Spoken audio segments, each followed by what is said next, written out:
La mano de ella temblaba. Los ojos, secos. Sin miedo.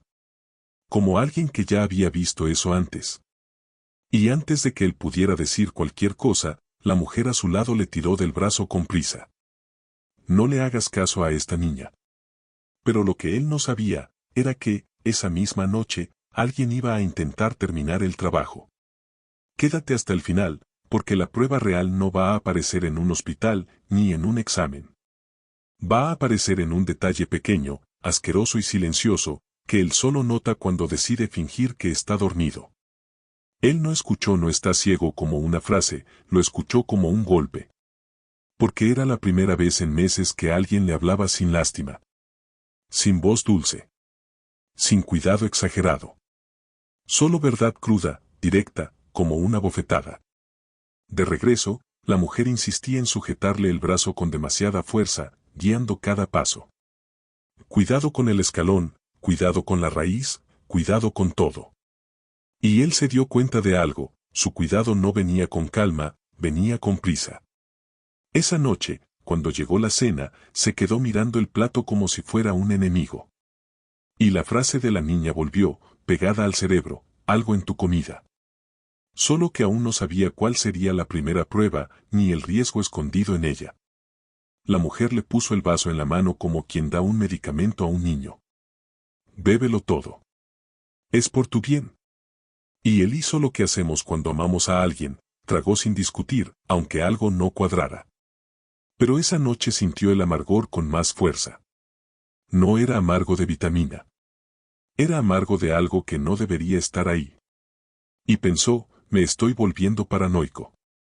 Solo que, la paranoia casi siempre empieza así, con una duda pequeña. Se levantó, fue al baño, abrió la llave, y se quedó mirando el espejo. No para ver su vista, sino su propio valor. Y decidió, al día siguiente probaría. Solo una prueba. Pero no imaginaba el efecto de eso, en el cuerpo y en el corazón. En el desayuno, la mujer preparó la vitamina con un cariño ensayado, mezcló, probó, acomodó el vaso. Vas a mejorar. Y él le devolvió la sonrisa, porque eso es lo que hacemos cuando tenemos miedo, fingimos normalidad para no provocar una guerra. Llevó el vaso a la boca, mojó los labios, y cuando ella se dio la vuelta, vertió la mitad en una maceta. Un gesto pequeño. Casi ridículo. Pero su mente se disparó como una sirena: si estoy equivocado, me convertiré en un monstruo. Solo que esa madrugada despertó y leyó los números del reloj con claridad. Claridad real. Sin forzar. Y ahí se le heló el estómago, porque si el cuerpo mejora cuando él no lo toma, entonces alguien lo estaba empeorando a propósito. Y eso abre un bucle peligroso: ¿con quién está durmiendo realmente? En el parque, ella apareció como si ya lo estuviera esperando. No pidió monedas. No pidió comida. Solo lo miró de frente y dijo en voz baja: ¿te diste cuenta, verdad? Él intentó controlarse, pero la voz le salió temblorosa: ¿cómo sabes lo de mi comida? Y ella respondió, simple: yo observo. Y al decirlo no sonó como una niña jugando, sonó como alguien que aprendió a sobrevivir fijándose en todo. Explicó que vio a la esposa yendo a una farmacia lejana, siempre pagando en efectivo, siempre sola. Y entonces soltó una frase que destroza a cualquier adulto: los adultos creen que los niños no entienden, por eso hacen todo delante de ellos. Antes de irse, dejó otro aviso: fíjate en lo que hace cuando cree que estás dormido. Y eso lo cambió todo, porque ahora el siguiente paso no era investigar afuera, era enfrentar la casa. Esa noche se acostó temprano y se giró, respirando lento, como si se hubiera dormido. El corazón le latía tan fuerte que pensó que ella lo escucharía. Y entonces sintió el colchón moverse, despacio, como quien ya tiene práctica. Ella salió del cuarto sin encender la luz. Él abrió los ojos lo justo para ver la sombra, el celular en la mano, yendo hacia el balcón. Y entonces llegó el sonido que corta el alma: ¿está sospechando? Una pausa.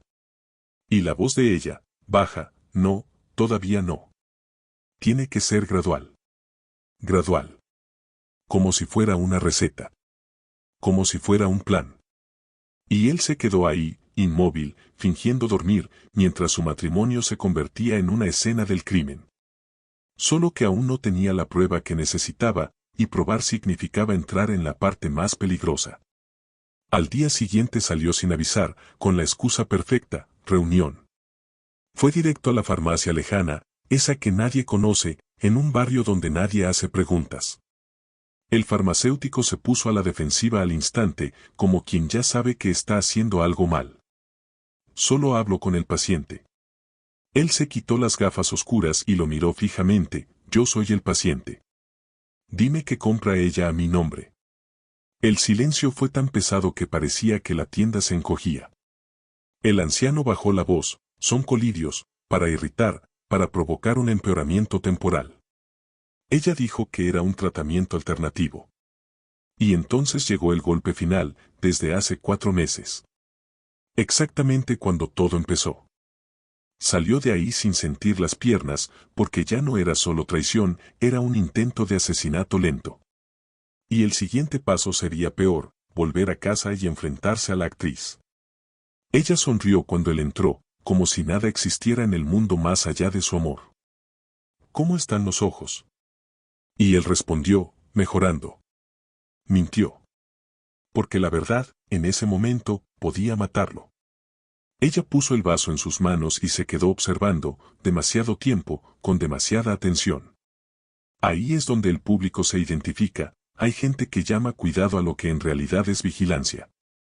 Un tipo de amor que no abraza, encierra. Él fue al baño y escupió el líquido en el lavabo, temblando de asco y rabia. Y pensó algo que dolió más que la propia enfermedad, no estoy enfermo, me están haciendo enfermo. Solo que aún no sabía quién era el cómplice, y cuando lo descubriera, la historia se hundiría mucho más. Anunció, voy a viajar 3 días por trabajo. Ella casi entró en pánico al instante. Discutió, lloró, suplicó, intentó ir con él. Y cuando alguien reacciona así ante un viaje normal, es porque el viaje estorba el plan. Él fingió ir al aeropuerto, pero se hospedó en un hotel y comenzó a vigilar su propia casa. El primer día, un coche se detuvo. Un hombre entró. Pasó horas allí dentro. El segundo día, el mismo hombre volvió. Y entonces Eduardo decidió seguirlo. El coche llegó a un consultorio con un letrero discreto, Dr. Marcos Ribeiro. Médico. Respetable.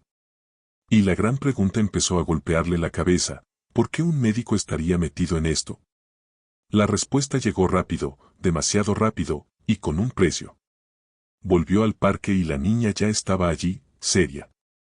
¿Lo viste, verdad? Y antes de que Eduardo pudiera hablar, ella soltó, ella lo besó en la boca. Y escuché acelerar el plan. Eduardo cerró el puño sin darse cuenta. Porque una cosa es sospechar y otra muy distinta es tener la imagen en la cabeza. Entonces la niña sacó algo simple, una grabadora vieja. Graba. Porque cuando lo cuentes, van a decir que estás exagerando. Y entonces llegó la frase que rompe el corazón, te ayudé porque nadie ayudó a mi papá. No era curiosidad. Era trauma. Era justicia atrasada.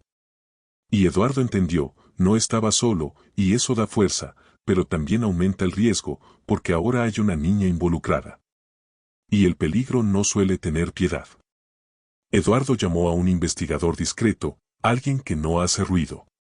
Y cuando abrió la carpeta, la vida cambió por completo. Fotos. Besos. Encuentros. Y documentos con un detalle monstruoso, ella no era quien decía ser. Nombre verdadero distinto. 3 matrimonios anteriores. Y los 3 maridos, muertos en circunstancias naturales. El investigador señaló, el médico aparece en al menos 2 casos. La palabra que nadie quiere escuchar empezó a tomar forma, patrón criminal. Tienes que salir de casa hoy. Y Eduardo entendió que ya no era cuestión de dinero ni de humillación. Era cuestión de sobrevivir a su propia esposa. Pero aún faltaba la parte que el público espera con la garganta cerrada, ¿cómo atrapar a alguien así sin morir antes? De madrugada, salió con una maleta pequeña. Silencioso. Vivo. Al día siguiente, ella llamó desesperada, ¿dónde estás? La consulta es en 2 horas. Y él respondió con la frase que derrumba el teatro, mi visión está mejor. Veo con claridad. El silencio del otro lado no fue alivio. Fue pánico. Porque cuando la víctima mejora, el depredador se queda sin tiempo. Entonces ella intenta correr. Huir. Borrar rastros. Las autoridades interceptaron la fuga. Y la prueba final no vino de un laboratorio sofisticado, vino de lo simple, muestras de lo que ella ponía en la comida, registros de la farmacia, grabaciones, fotos. La verdad que parecía imposible se convirtió en papel, audio, evidencia. Y su mundo se derrumbó de la forma más justa, sin escapatoria, sin encanto, sin excusas. Eduardo volvió al parque y encontró a la niña en el banco, como siempre. Se arrodilló, la miró a los ojos, me salvaste la vida. Y hizo la propuesta con cuidado, sin comprar a nadie, beca de estudios, un trabajo digno para la tía y una sola condición, respeto. Porque ahí entendió algo que muchos sienten y no saben explicar, a veces, la vida quita a alguien que fingía amor para abrir espacio a lazos verdaderos. Si esta historia te atrapó, deja un comentario, ¿habrías creído en la advertencia de la niña? ¿Y cuál fue la mayor señal de alerta para ti, la vitamina, la llamada o la prisa con el tratamiento? Suscríbete al canal y activa la campana, porque el próximo video te va a dejar aún más tenso. La niñera dijo, no bebas esa agua. Y el marido descubrió un plan mayor. Y te prometo algo, vas a terminar el próximo con el corazón en la mano, y la cabeza pensando durante días.